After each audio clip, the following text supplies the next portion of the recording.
Next up, we have Megan Andrews. Megan is a soil conservationist for NRCS, and she'll be sharing about program opportunities that are available through NRCS for individuals who are interested in pollinator habitat. Megan worked for the Kendall County Soil and Water Conservation District for 16 years, assisting producers and landowners with their natural resource concerns before transitioning to NRCS last spring. She is located in the Yorkville field office and continues to share her knowledge and expertise with the community. So Megan, you can take it away. Thanks, Elise. Good afternoon. I appreciate the opportunity to join you all. With all the detailed information that Eleanor, Vicki, and Ellen have expertly shared this afternoon, I'm sure many of you are now inspired and ready to plan your own pollinator habitat. So as we continue our migration through our webinar this afternoon, I wanted just to take a few minutes to quickly share some program opportunities and resources related to pollinator habitat that NRCS has available. You've heard the Illinois Pollinator website shared several times this afternoon. The link has been provided to you in the chat. I wanted to take a few minutes and buzz around this website a little bit to share some additional resources that can be right at your fingertips as you get ready to develop your own plan for your own garden. There are several helpful resources on the Illinois NRCS webpage. If you navigate in the top left corner from topics, you can select plants and animals, and from there, insects and pollinators. And this will take you to this website that Ellen and Vicki had a hand in putting together. All in one space on this website are all the different resources that have been detailed and shared, along with some additional. We've got information on pollinators, brochures to download. Here's that pollinator design guide that Vicki had shared with you. This is a quick way to download that. Like she had shared this afternoon, there's a lot of good information for different sites, different species, all at your fingertips, all in one quick download. Also on this website, they have information on the different pollinator plants that you can select based on your site. What I like about these is they're just a one-page quick fact sheet with just a snapshot of the species that you can use that would be well designed depending on your site, if it's dry or wet, and the type of sun you get as well. And as Ellen had shared, we can't forget about those monarchs. So in taking a look through that information, there's additional resources for programs that Illinois NRCS has available for landowners and for farmers in incorporating monarch habitat on your land. There's some additional information as you dig a little bit deeper. We have job sheets here at Illinois NRCS that help us in planning and providing information to our customers on how you install, implement, and maintain different conservation practices such as pollinator habitat or monarch habitat. And if you'd like to see that for yourself, this is also located on that page as well. We also have some detailed information for those science lovers out there. We have biology and habitat technical notes. These are a little bit more detailed. As you can tell, this one has a few more pages to it. But with that, there's information on long-term management of larger habitat, as well as, like I mentioned, some more detailed scientific technical information. What I also really like about the Illinois NRCS pollinator page is that there's a quick resource links incorporated as well. You've heard everyone refer to the Xerces Society, and that link is easily located as well. And again, all of these are all on one page. The ladies worked really hard to make sure that these were all at your fingertips in one location, so you didn't have to click around multiple times. So if you haven't had a chance to check out the Illinois NRCS pollinator page, it's definitely worth your time to take a look. And one more plug, as Ellen had kindly mentioned, she, along with Kara at the Illinois NRCS state office, had created a Monarch poster incorporating Ellen's pictures that she had taken. And if you wanted quick access to that, that's also available on that Illinois NRCS pollinator page for quick download. Also on the Illinois NRCS webpage, on the home page, you'll notice in the bottom right-hand corner a link for ePhotog, or Photog, as you'll see it referred to now. This is a state-specific resource that I find to be very helpful. The snapshot below shows you the specific section that I would take and spend your time at, section 4.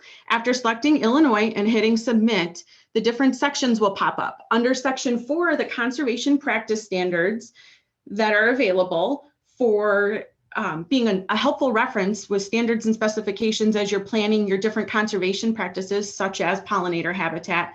And there's one other helpful resource as well. Under that ecological science tools, you'll find the Illinois Native Seed Calculator.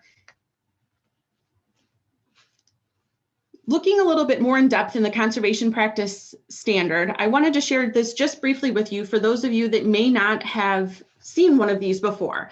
We've got a bit of a different audience today, so many of you are probably looking to plan these on your own, or maybe there are those of you who are designers who will be creating these. When someone gets assistance through the NRCS or SWCD office, we'll work through a practice standard to develop the different plan specifications that'll be needed to implement your conservation practice. But if you want to just take a look at this on your own or work separately from that, a practice standard is a really great resource for you. All in one place, it provides you with not only what the practice can be used for, but the place where you can go ahead and implement that practice. It'll even give you specific criteria so you can go ahead and make sure to have that practice well suited for your location and be a success. There's even additional considerations provided to ensure optimal success. The other resource we mentioned under that section 4 of the field office technical guide is this native seed calculator. And this native seed calculator is a really great resource. From there, you're able to download it and it opens into an Excel workbook. And there's several tabs at the bottom to check out. Instructions provide you with a step-by-step if you'd like to work through this on your own. And this helpful calculator allows you to select specific species from grasses to native forbs that you can use in planning your own garden. As you continue to click through those tabs at the bottom of the screen, there's even a detailed library of those different species that contains the common name, the scientific name, the types of habitat where this is best suited, as well as a lot of other detailed information as you make your way through. It's definitely worth a look. So from there, I wanted to take just a quick moment to share with you some information about different program opportunities so you can incorporate pollinator habitat or monarch butterfly habitat on your property. Illinois NRCS provides technical and financial assistance to landowners and operators at their request. And our programs are provided through the federal Farm Bill. And that Farm Bill assists with the cost of implementing conservation practices such as pollinator habitat. So let's go ahead and fly through these really quickly. First, there's the Conservation Reserve Program, and we like acronyms. So many of you are used to hearing that referred to as CRP. This is a program that's administered by the Farm Service Agency, and NRCS provides technical assistance. And conservation practices can include pollinator habitat. There's cost share to establish. There's even an annual rental payment as well as some additional financial incentives. Another program is the Environmental Quality Incentives Program, or EQIP. That allows you to address a resource concern and then establish a conservation practice, such as a pollinator habitat, to address your conservation needs. Funding is provided based on different payment scenarios. Another opportunity is through the Conservation Stewardship Program, or CSP.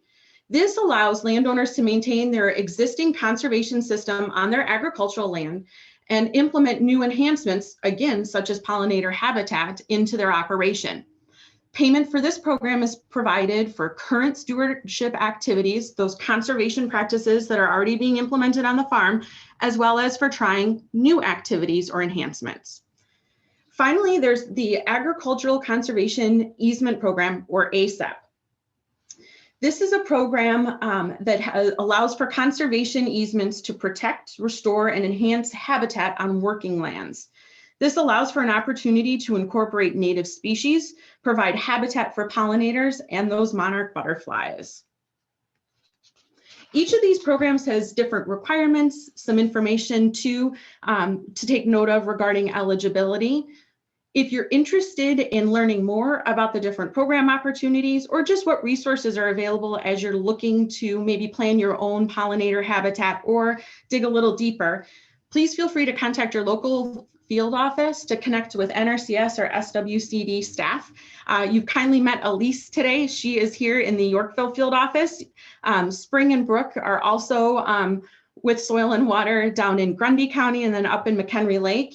And then you've kindly met several of the NRCS specialists today who provide the important expert background information that we use to provide our planning resources to everyone interested in incorporating conservation on your land.